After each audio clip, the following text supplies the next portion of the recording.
Yeah. Okay, friends. So, welcome to this late night meeting, which is a space on Friday nights for youth and young adults. We would really love to get to know you. If you're here for the first time, then please do connect with us. After the meeting, and we would really like to get to know you and keep you posted on other such meetings that we organize from time to time. Yeah. Okay, so today we have with us Lionel Darsi, and we are going to be discussing this topic of the call to be an entrepreneur, and this could be actually be the first part of a series. Maybe we could do a second and third part, but it's so important for us as for youngsters in our community to really progress and do well, that they can truly be pillars of the society of God's kingdom. Yeah. And so with this view in mind, I want to welcome Lionel to take the session. Lionel, just a quick introduction of Lionel. So Lionel Darsi, he's done his BBS, Bachelor in Business Studies, and he is been in the field of management consultancy for the last 4 years, and he's got a consultancy firm of his own. And truly, at a very young age, he's very experienced. I've interacted with him. He's one of the most brilliant young mans around, and we are so blessed that he's here to share whatever wisdom, whatever experience he has, and we can all build on it. We can all draw from it. So, over to Lionel. Yeah. Okay. Welcome, Lionel. Thank you. Hi, sir. Hi, everyone. So you've been too kind in the words you used to describe me, sir. But I guess I have a long way to go, and majorly all that I know is very little. So I'll just try to share my 2 cents about what I know, how much I know. So, all right, I'll get straight to the presentation, and then we can get going from there. Great. Thank you all for joining. And to be honest, I'm very novice in this field, and I'm just trying to learn each day. And I'm just curious about entrepreneurship and been on this path for the past 4 years. And I guess I'll just try to share what I know. And me and Pastor had a small word, and it was like, let us just keep it a light version wherein we don't delve too much deep, but try to get a basic understanding of what is to be an entrepreneur, and how do you take your urge to be a self-sufficient person, or probably an entrepreneur, to be honest, and how do you take things forward from there. So, a quick introduction about me. So I've done my bachelor's of business administration, and I'm from Hyderabad. And currently, I'm pursuing my chartered financial analyst certification level 1. So I have a past 7 years of work experience now in the corporate field. So I started with Amazon. Then there was this loyalty juggernaut. We create these. It's a software which provides points when you buy something from a retail outlet. So it makes you like it's like building customer loyalty. And then D. Shaw and Co. I'm not sure many of you might know, but they are the top hedge funds company, and I was a consultant with them. And after that, I quit my job and I started my consulting firm called Wolfox Consulting. And recently, I incorporated a company called Catharos Audio. We are into we deal in all kinds of audio stuff, be it from mics to every equipment, including acoustics and everything A to Z in audio. And we have a new business model coming up, which we're working on. And it'll be very interesting once it's out. I don't want to give out any details yet, but it's a something that I'm excited about and been working on it for a long time. So if I can give a brief introduction about how what my background is that I come from a business family. My dad has been an entrepreneur himself, wherein he was into solar way back in 2004 when solar was not even a thing. And today, it's a very big market in India. So he quit his very well-to-do job in BHEL as a production manager, and he took it upon himself to risk his job and start his business. By the way, please excuse me because I'm in a mall right now. I just had to take a stop because it was a busy day. It's a working day on Friday, so please don't mind if there are any extra sounds involved. But yeah, so getting back to the point, I've seen and walked with him, seen him do his business. It was quite interesting, and always I thought of becoming like him. So I guess that's where my entrepreneurial instincts come from. And in the 3 years of my corporate experience, I was never satisfied with the job. So that's what also was one of the factors which made me go ahead and start my own firm. So in Olfox, what I do is I help businesses build strategies. We revamp, sick businesses. We help businesses to rethink their business model. We do marketing, we do structuring, we do leadership management and change management, and so many things. Very interesting place to be. So that's the brief introduction. And so the objectives today for us are these to, first of all, understand what entrepreneurship is, what are its types, and where do we begin, and what are some basic roadblocks that each person faces. And these are all drawn out of my own experiences that I'm trying to share. So I'm sure everybody, I don't think there's anybody who doesn't want to have their own business. I guess at least once in our lifetime, we all dream of having a business, being the boss, having that control over life where you can really do what you love. So let's get started. So I'd like to have some answers also, because I'd like it if this is a little bit interactive. Because I guess we have a lot to share because it's a quite a common aspect. I don't think none of you know about entrepreneurship, because I guess you have basic idea. So let's try to discuss it out. So what do you guys think? What do you think the meaning of entrepreneurship is? Can anybody quickly answer? I mean, I have it all written down on the slide. You can even read it out. But what do you think in your words?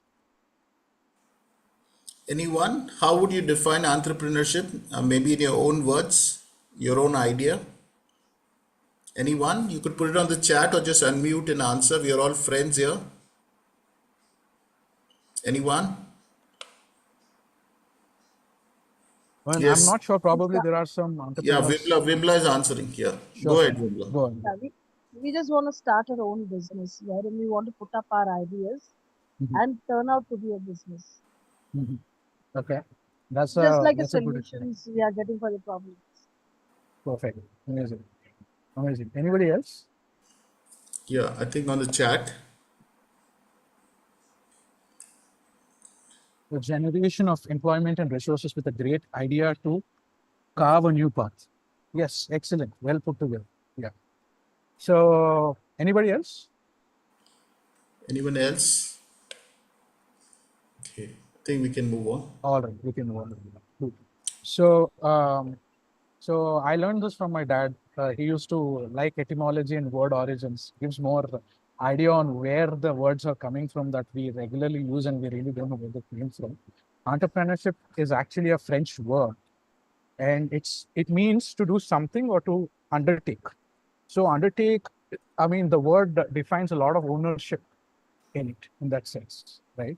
And the textbook definition of entrepreneurship is the ability and readiness to develop, organize, or run a business enterprise, along with any of its uncertainties in order to make a profit. So it is a place where there is risk involved, right? And another etymologically, if you look at this word, it comes from two Latin words, entre and prendes. It says entre means to swim out, and to prendes means to grasp, understand, or capture, right? To swim out in the sense is that instead of standing at the bank and just imagining yourself getting across, you want to get into the water, swim across, and get to the other side, right? That's the basic sense, even in the Latin word, which it means. and to grasp, understand, and capture. So you again, there's a lot of ownership, a lot of self-initiative involved, yeah, in the world. So I just wanted to first pull a basic biblical perspective on why us being Christians have to be entrepreneurs. First of all, when I accepted Christ, it was a place where my identity was transformed. That's where I realized from this verse. I read it all my childhood, never felt the same thing. But when I read this verse, it said, like, be fruitful and multiply, fill the earth and subdue it, and have dominion. So the purpose that God has for me is to subdue, to have dominion. Instead of letting circumstances define my life, I can do it because God has already given you that ability. He has created you for dominion, right? So I guess as believers, we all can believe in this. We have to, because that is how God created, and He has bigger purposes than we can ever imagine. Second thing, in First Peter 14, it says, each of you should use whatever gift you have received to serve others, right? Most of the people that you can look at are look entrepreneurs out of their own desires, isn't it? They want to be someone great. They want to probably, even us, right? We want to have a lot of money. Probably we want to boss around, or we want to have financial independence. We want to be the odd one out, probably. But entrepreneurship can also be a place where you can serve others and think from that perspective and utilizing your talents to do it. I guess entrepreneurship is an amazing place you can utilize your talents. And I guess we all have a place where I was very much in self-doubt when I started out, because I was constantly thinking probably I quit a good job and probably I'm wasting my time here and all. So in that place of self-doubt, God spoke and said that I have filled you with my spirit. I have given you the wisdom. I have given you the skills. So since I believe in you, you have to believe in yourself, and you go and you move forward and do this thing. And Proverbs says hard work means prosperity. Yes, there is a lot of hard work. It doesn't come easy, because if you're an entrepreneur, you are the whole and soul of the business. You define the whole business model. You define from what is your product, who's going to buy it, how are you going to sell it, where are you going to sell it, how are you going to finance it, how are you going to maintain your cash flows. A to Z, you have to handle it. Yes, you might have a big team to work under you, but still you have to dictate the terms, right? And it's a lot of hard work. It's very stressful, trust me. And only a fool ideals away his time, right? So if we have time at hand, God has given us this life. I guess it's an amazing place to utilize our talents and see where God can take our businesses from, right? So coming to the bare minimums of, there are different types of entrepreneurship, right? So can any one of us, you can see a lot of things I've written here, right? So can you guys try to guess what each means? Right. For example, let's say social entrepreneurship. What does it ring in your mind? I mean, there are amazing examples out there. Maybe NGOs working for the welfare of society. Excellent, excellent, excellent. Yes. So they saw something socially unjust happening, or probably there are people who are sick who cannot afford expensive surgeries. So, Milap is one platform where I keep getting calls day in and day out. They keep sending profiles of children or anybody undergoing surgery. And then they say, could you just contribute 1,000 rupees or 500 million, right? And that's amazing social entrepreneurship. And they're making a platform fee on it. And Milap is actually making a lot of crores, if you can really look at it, right? It is not actually not for profit. Okay, so again, when you deal into the details, you'll get to know reality of each business model, how things work out, right? Innovative entrepreneurship. Can anybody guess what can be innovative entrepreneurship? Anyone? Innovative entrepreneurship? Any example out there? And dealing with technologies and initiative Correct, advancement. correct. Any example you can give? You can think of? Oh, Yeah, anyone? like building an app.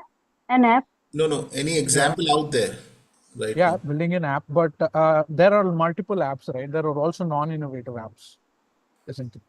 What would make it innovative? Anyone? Come on, guys. You have to be fast. Yes. This use of AI in various technologies, no, one of the top brands is NVIDIA. Yeah, NVIDIA. Yes, amazing. Correct. So I'll give you a simpler example, right? So in Coimbatore, there is a new industry that has come up, right? They make cups out of rice bran husk, right? And they are biodegradable. They are very cheap. They are reusable. Isn't it very innovative? Right now, if you can, I can further expand it by saying this, right?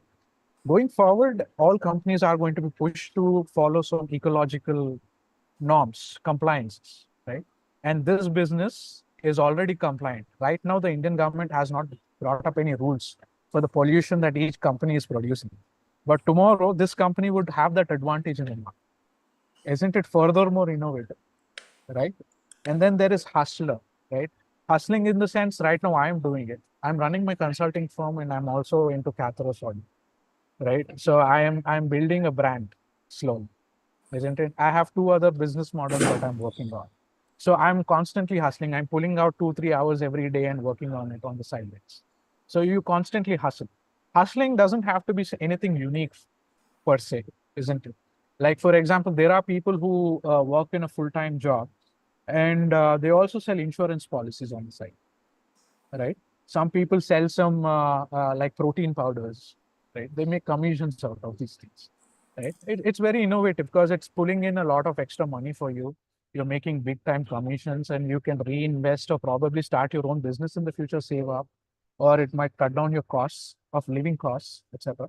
Researcher entrepreneurship. Anybody researcher entrepreneurship? All right. Anyone? Any examples? Research or entrepreneurship? I think. All right. Sure. There are few I'll go com- on. Sorry. there are two companies out there which will be conducting the service on the different companies, Uh-huh. and that will be boosting the real companies that where they are lacking because of this service, the results what they're going to provide. Correct. Amazing. That is one aspect of those companies. But there are also other research-based entrepreneurs who are into, for example, right now there is a company I know who are researching on the effects of COVID vaccination. Right. So you might think, what is there in it? First of all, they're figuring out what are the possible side effects and how can we tie it based on multiple surveys. And then they will bring lawsuits on companies which have manufactured these and administered to people, and they're going to pull millions out of it. You know, Hindenburg report, right? Yes. Which brought down Adani's stock price, like it kind of crashed. They are based out of research, isn't it? So, for example, you are looking at a lot of real estate growing around in your area, and they are not complying with the norms. You can be one of the independent investigator who can bring out the real details and bring out a lawsuit, right? A lot of research based companies are into law area where they want to bring in lawsuits. Imitator, right? I guess this everybody knows now, right? It is very easy to Imitators. imitate a business. Any examples, friends? China product. Yeah, China product is there, but in India, if you can think of, for example, right now I'm sitting right in front of Starbucks. Right now there is an imitator called the Third Wave Coffee. That is literally the copy paste of Starbucks, right? And they're sourcing from the same supplier of coffee from Mangalore and Kochi, etc. Right? And you can look at Flipkart and Amazon. They're all imitators, right?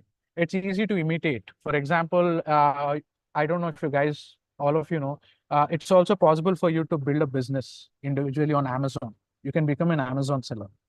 All you need probably is 2 lakh rupees, research a product which is selling well, order it in bulk from China, put it on Amazon and sell it. And you'll make your margins on sales. So even individuals are imitating each other. So if you type, let's say Reynolds razor gel pen, you on Amazon, you'll find 4 or 5 sellers. They're all selling at the same price, isn't it? So imitator is an amazing place to be in because you already know what are the weaknesses, what are the challenges you also have. But another challenge is trying to cut your market share in it, trying to sell your product. Why should I buy from you when both of you are selling at the same price? So their product differentiation, service differentiation, it's a different story altogether, right? Buyer entrepreneurship. Anyone? Buyer? Come on, friends. Buying businesses. Is it that? Yeah, Yeah. Anyone? it's into private equity, right? So I True, also, that can be seller. yeah, Yes. yes, Reselling. yeah, it can. I mean, reselling is also an imitator, basically. But buyer entrepreneurship works in investing huge amounts of money in a business. Let's say I have a business model and say Abhijit sir wants to invest in that business. So all he does is he simply invests and I have to run the whole business. So being an investor, basically. So a lot of private equity firms do this. They buy businesses. For example, Amazon bought Microsoft Maps, Bing Maps. They bought every other maps database. Why? Because they are big time into logistics, right? So they want more map data. And now, since they are the owners of all these map data, what they're doing, they're selling that data to other companies like Shiprocket, eCart, all other shipping companies, right? So that's one way. Amazon is also a buyer. So now you can see that Amazon has a mix of these types of entrepreneurship in it, right? So when you also come up with an idea, it will fall in some bracket of these. And there are more types of entrepreneurships, but you can see these are the large umbrella names of lifestyle based entrepreneurship, right? If you can see, Instagram is actually a lifestyle based product. It actually changes your lifestyle. You're tuned to basically use it. They suggest you content and they keep feeding you that content, right? So they create a habit and feed your habit. So that's one way. Small businesses, scalable startups, large companies. I guess we get the idea, isn't it? I mean, you guys can give a thumbs up if if you are on the same page here.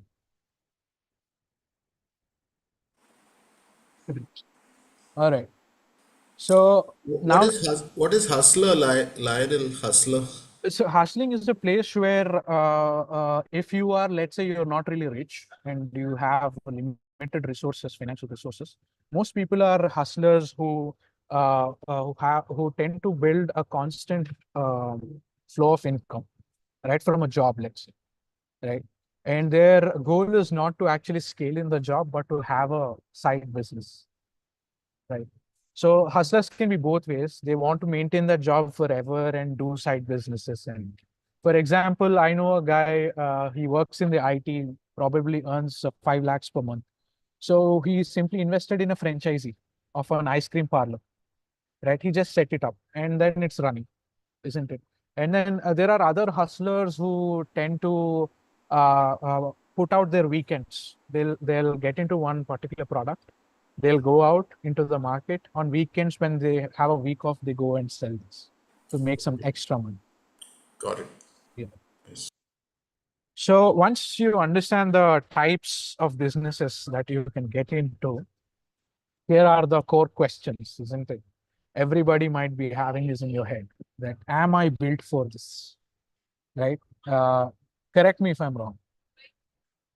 Because trust me, even after looking at my dad for after running his business for 25 years, I still today doubt myself every day. Am I really made for business?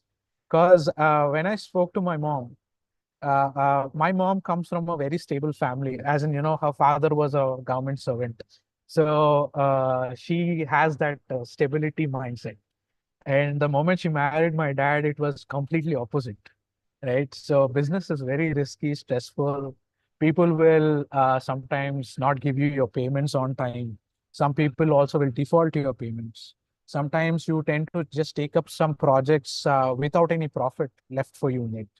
just because you want to build your brand value or to build your what do you call turnover of your company, isn't it? So my mom used to constantly tell me when I was in college, like, why don't you do UPSC? Why don't you try some government exams? Why don't you get into a more settled mindset, right? But then I honestly gave it a try, but I can clearly say I'm not cut out for it. My expertise and I enjoy this. I mean, I have been missing out on a lot of sleep for the past 3 weeks, but I don't lose any motivation even for a single day. So, so first thing is, the first question involves an introspection, saying, yeah, do I really want to do this? Really, do I want to really risk it? For example, yes, probably you might have a job and it is providing for you enough. Yes, I understand in the Christian world, contentment is a big thing, isn't it? It is important to be content because our source is not, or else our focus is not on fulfilling the physiological needs, etc., but to seek our fulfillment in God, right? So this should not dictate how our relationship with God is or how we think about it, isn't it? So introspection. And then after that, which type of business would suit me? So just now we discussed different types, isn't it? So based on your experience, how do you think which one would fit you? You can go home, do your homework, think, should I become an imitator? Should I build? Probably I saw something that I can build on a lifestyle based product, right? And so on, right? And which type of entrepreneurial approach, right? And finding a mentor. It is always very important to find people who can help you deal with the intricacies of running a business. Because for me, I can clearly say that in each business that I got into, I had to figure out A to Z on my own. It was very difficult to find mentors who could clearly tell me that, yeah, you do this, you do that. All right, make sure you have a budget for these compliances. Because there are a lot of certifications required for which I did not plan. My budget was running out, right? So I had to borrow and so on, isn't it? But when a mentor is there, they tend to, put you on a tram, right? And you can avoid all unnecessary blockades and speed up your growth process. Do your proper personal research. Try to understand the market, how it is. Amazon is there, Chat GPT is there right now. Use AI, right? Probably begin with, understanding how to effectively Google, how to use Google effectively. Use YouTube to understand how you can utilize ChatGPT to its maximum extent. There are booleans. There is a easy way to understand how to use it. Do your personal research, understand the market. And then once you understand the market, once you're confident enough, build a business plan around, right? It is very important to try to understand what is my product, who is my buyer, how I'm going to sell it, how I'm going to make money. That's the crux of the whole exercise of building your business plan, right? So going forward, finally, there will be a lot of roadblocks, right? So when I thought of this from my personal perspective, I can tell you all of these things which I've written here is what I've personally gone through. Psychological, financial, and spiritual, right? Psychologically, a lot of self-doubt. Am I really good enough? Thinking like, really? Because last time I know is that my friend called me, I'm a dumb person. Probably last time I tried to present something in my office, I was called names, or probably people just simply turned me down. I was discouraged, right? We all tend to build up our capabilities based on our experiences rather than our innate abilities to do things, right? So I guess it is important to believe in what you have within you to do rather than thinking whether you're good enough or not. All it takes is whether you have the heart to take up and continue and be consistent and make sure the business works out, right? It's not a one-day thing. It requires everyday consistent effort in that place, right? What if I will fail? What if I'll invest probably 5 lakhs in a business and I'll make no money out of it? It's just lying there. Recently, I met a couple from my previous church. His wife designed very nice, high quality cosmetics. and they invested about 5 lakh rupees, and they have all inventories just lying in the corner in one of the rooms in the house. They just called me and they said, we want to restart this. Can you please help us get a perspective? Right? They partnered with some person and expected him to market that product for them, but it did not work out for them. Right? So we had to rework the whole process. But then, right, the problem here is I wouldn't call that failure. They at least tried. Not trying would be failure, in my experience. At least you'll learn lessons. You'll know how to do it again, even better. Right? And it's too risky. Obviously, everything is risky. For that matter, even your job is very risky. Trust me, the dollar value is falling down. Gold rates are going up. Tomorrow, FDIs might increase in India. India is nowhere near to become the reserve currency of the world. Right now, the reserve currency is dollar. I guess you all know. Right? Tomorrow, China has the highest probability of becoming the reserve currency. If China becomes, and now we are the biggest exporters for USA. Right? All our service market, all IT guys are working for the US, isn't it? Right? Tomorrow, US dollar falls, they won't be able to afford us. What will happen to your IT job? You're already risking it. All right. So economics works in very different ways. Right? Tomorrow, the RBI is planning to bring in a digital rupee. The moment it brings in digital rupee, the valuation of gold, the currency exchange valuation is going to change completely. It's a totally new world order that we're walking into in the next 5 years. So, and also India is lacking in the manufacturing industry. That's why I'm trying to get into the manufacturing industry before the policies come in so that I can take advantage in advance. So you need to think strategically in that, right? So I guess I understand because I'm in this domain. I understand that I keep on reading and researching, so I have this knowledge. But I guess it is possible for everybody of us to have this basic awareness. It's basically basic awareness. You're just reading your newspaper, economic reviews, etc., and building your perspective on where the economic situation is headed, where the social, cultural aspects are headed, where is the country headed. We can get a rough idea and take action on it. Right? Will I be able to handle the stress? Really? Aren't you already handling stress in your whatever job you do? Right? Every year you're having your year-on-year performance review. And every time they promise 15% hike and give you 3%, 4%. Isn't it stressful? You thought probably if I'll get more, probably I'll scale up, I'll move forward. Right? And does God want me to do this? The very second slide proved it. God wants you to do this. Trust me.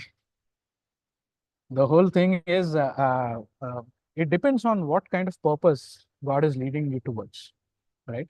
Right now, I can tell you that all ministries in India are struggling because they did not build proper financial resources.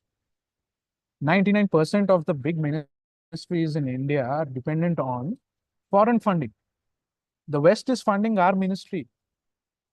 What's wrong with us Indians? What's wrong with how are we contributing in this area? Why should we depend on the West? Why can't we build our own resources? Isn't it? God surely wants you to do that. Today, I can tell you all those full-time ministers who were highly dependent on foreign funding, today they're developing their own businesses. Recently through Cathros Audio, I got to know one of the local pastors called Pastor Lejoy. He's into children's ministry. He started his own social, he started his recording studio. Right? He wants to rent it out, generate some money and invest in or probably fund his ministry. Right? So how do I convince my family? Right? My mom was adamant on, getting me out of this all entrepreneurial roles. She tried her best to push me towards the government job. In fact, this year I also gave my UPSC attempt. I came a little close, but then I clearly now know that this is my area and I'm really boosting forward because I'm getting more clarity. So here you can understand that I did not gain this clarity overnight. My involvement in this area for the past 4 years, and despite of that trying other solutions, God is still pushing me towards what He wants me to do. Right? And then trust me, I'm a perfectionist. Okay, so I want everything sorted. I want everything in a order, but trust me, entrepreneurship will teach you to be happy with imperfections, right? And it also correlates with how we relate ourselves with God. God doesn't also want you to be a perfect person. He forgives you no matter who you are, what you've done, right? In that similar manner, our spiritual walk with God will also reflect in your entrepreneurial journey. Right? Procrastination. I'm trust me, I guess at least there'll be 5 to 6 people in this group right now who might have had a lot of business ideas. I'll do this, I'll do that. Okay, right? You go to a Golgappa guy and you ask him how much he's making. He might be making 90,000, 1 lakh rupees per month, right? It's a fast moving product, right? And you look at yourself and you're like, I'm working in marketing, making amazing PPTs every day, but I'm getting paid 25, 30,000 rupees, right? And then you think, okay, how about I also get into Golgappas, right? We all have that urge to get into it, but then we all procrastinate. We really don't want to deal it, right? We tend to, I also did that a long time with Old Fox Consulting because I was just sitting and waiting for customers to come to me because right from the beginning, I was having clients coming to me. But then I realized I have to work hard and develop my business. And I started scaling that business slowly, one by one, one by one. I started getting clients. And then coming to financial one, I don't have that much money, right? Probably my business idea requires me to invest 10 lakh rupees, but I can see that my savings is probably, or probably the percentage of savings I can commit is hardly 20,000 or 30,000 rupees, right? Trust me, there are also business models where you can build it without a single rupee. You know, there are business models, but all it takes is a courage to get into it and really deal it with all your heart, right? Where do I get the money from? There are multiple ways of sourcing your funding. For example, with Catharos Audio, I have my best friend. He invested 60% of the funds into it, right? Probably you can also find a friend who can, help you realize your entrepreneurial goals. Should I risk my savings, right? You can risk your savings if you have your saving strategy in place, right? So if you have a constant income flowing in, right, you tend to invest first and then spend later, right? So you have your costs covered. You are capable of pulling your month through within the budgets which you uh, cut out. You can actually risk your savings also, right? And also there is a profitability model which we do analysis. That's why I'm doing my CFA right now, because I do a lot of analysis, profitability of returns. Will it be profitable after 5 years and so on? And you can get such assessment and you can see if you can really commit your savings also. But it takes a lot of judgment. You need help in assessing that. But what if I'll end up in losses? Right. For that, I would say, what if you'll end up in profits? Right. So losses are possible. Profit is also possible. It just depends on how we take things forward. And most people struggle with the lack of fund management, lack of planning ahead, unforeseen expenses. For example, I told you, right? So there were some certifications and trademarks I had to take for my brand. I did not budget it out and I struggled a little bit with that, right? And tax obligations. Now, I am actually importing a lot of products from Germany, but a guy in Delhi has an MOU with that company. So I only have to buy it through the Delhi guy. So he is going to scale up the price almost by 120% and sell to me, right? And I also have to pay IGST, which is, interstate tax from Delhi to me. So that tax obligation, I did not factor in for my products that I'm creating, right? And economic conditions, just the way I told you, right? The US dollar, it's going to fall down for sure. So where's the economy headed? Is it safe for me to get into this industry of audio equipment? Right? I've really weighed my options and taken a decision. Right? and especially spiritual aspects are the very basis on which we tend to design or choose your businesses, right? Conflict with faith values, the values which you carry, right? There are people. There is an app which delivers alcohol to your home, alcohol and cigarettes to your home. He only deals in alcohol and cigarettes. So it doesn't match with my values. So I wouldn't get into such businesses. Fear of materialism.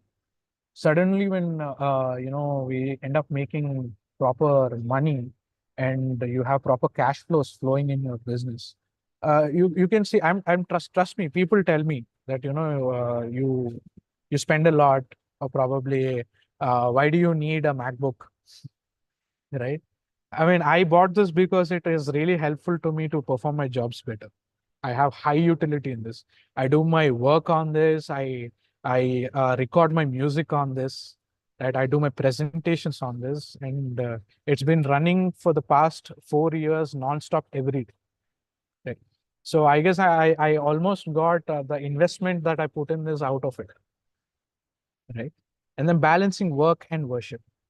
Sometimes businesses tend to take a lot of time. For example, right now I'm really overwhelmed with a lot of work.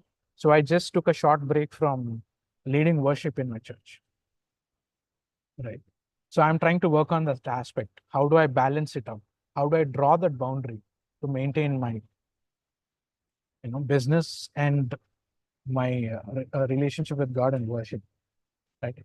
Ethical dilemmas. Once you begin a business, what will happen? The legal taxation guys will call you, and they'll simply point out some silly issue and they'll say, you'll have to pay me 10,000 to pass this. Otherwise, we'll tax you extra or we'll give you a fine. What will you do? Are you going to fight back, or are you going to pay that 10,000? Probably you have imported some items and they are lying in the dock. A customs guy is not clearing it. He wants to get some money out of you, right? So if you don't pay him, it'll at least take another 15 days for you to get your money back, your items delivered. Are you willing to risk that? So all these ethical dilemmas are there, right? Purpose and calling. That's the basic core of why you want to choose a business at all, right? Actually, why I got into Catharos Audio was I saw that all these audio equipment sellers were exploiting churches. They were selling equipment like cables for 600% profit. I thought, all right, I'll sell it for 300% profit at least. It'll be a lesser burden on ministries. Right. If once I hit my profitability, probably I can sponsor equipment for churches. Why not? Right? And dealing with opposition, there'll be a lot of opposition, because the moment I got into this space, trust me, in Hyderabad, everybody in this audio equipment space is a Hindu. They have a syndicate. If there is an item, they all together decide a price and they all sell it at that price only. And I'm the only guy giving heavy discounts. Right. And they're dismayed. They were calling me and saying, you cannot do that. You are actually reducing the brand value. So we'll speak to the dealership and ask them to cancel your dealership. Right. So actually they cannot do that, because I know how the legal paperwork works and how the dealership is getting its dealer's price. They are not concerned about their brand, how much the brand is selling for in the market, because it will not add up to their value at all. In the balance sheet, it's not shown. They don't really care about it. All they care is how many units I'm able to sell, right? So how do I deal with that opposition? If I suddenly say, okay, and I'm scared, I want to stop selling the equipment, then I lose the purpose with which I started. So willing to fight and redefine the market. So all of this plays well when all of these roadblocks are really thought through, right?